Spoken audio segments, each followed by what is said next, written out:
pessoal, muito bom dia. Aqui quem fala é Nicolas Farto, da Vertic Invest, falando para o nosso Morning Call de hoje, segunda-feira, dia 4 de novembro de 2024.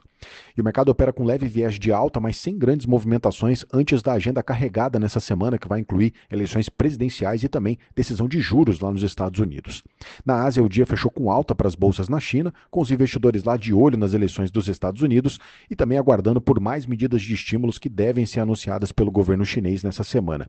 Lá no Japão, as bolsas hoje ficaram fechadas por conta de um feriado local, enquanto na Europa o movimento é de alta leve, com os europeus também monitorando as eleições americanas, além da agenda econômica, com decisão de juros pelo Banco Central da Inglaterra e vários indicadores de atividade que vão sair na zona do euro ao longo dessa semana.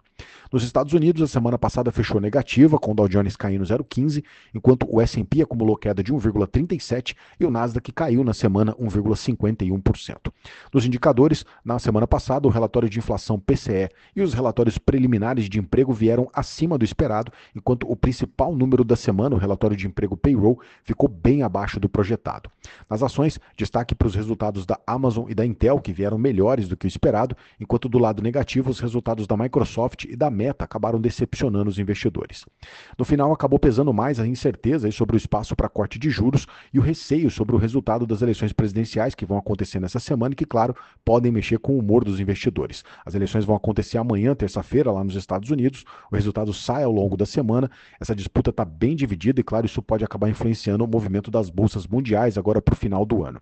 Fora isso, também nessa semana sai a decisão de juros pelo Banco Central americano na quinta-feira. A maior parte do mercado acredita que deve vir mais um corte de 0,25%, mas o foco deve mesmo ficar no comunicado, que pode trazer mais sinalizações sobre a decisão de dezembro, que segue sendo aí a grande incerteza na visão do mercado.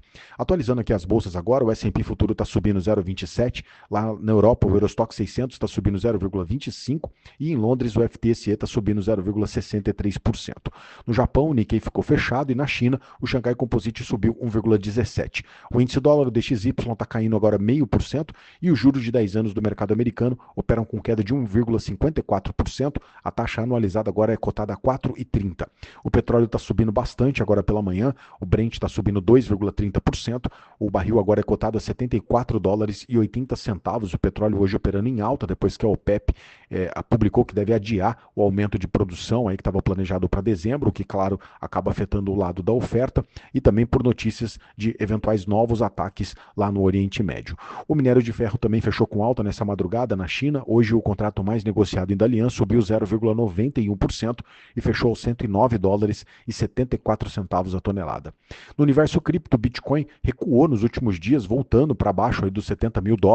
A principal criptomoeda agora opera com uma leve alta nas últimas 24 horas de 0,24%, com o preço cotado agora na casa dos $68.700. Por aqui, o Ibovespa caiu 1,36% no acumulado da semana passada e fechou na marca dos 128.120 pontos. Já o dólar subiu quase 3% no acumulado da semana e fechou cotado aos R$ 5,87.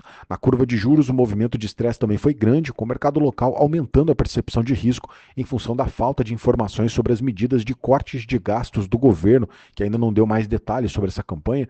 Nesse final de semana, inclusive, o ministro da Fazenda, Fernando Haddad, cancelou uma viagem que ele faria para a Europa, deve voltar a discutir esse tema com o presidente Lula, portanto, a gente pode ter mais informações ao longo da semana.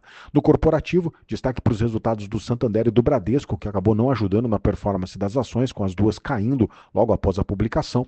Já na ponta mais negativa, o destaque ficou para a Hypera Pharma, que caiu quase 13% no acumulado da semana, depois que a AMS retirou a proposta de aquisição da companhia.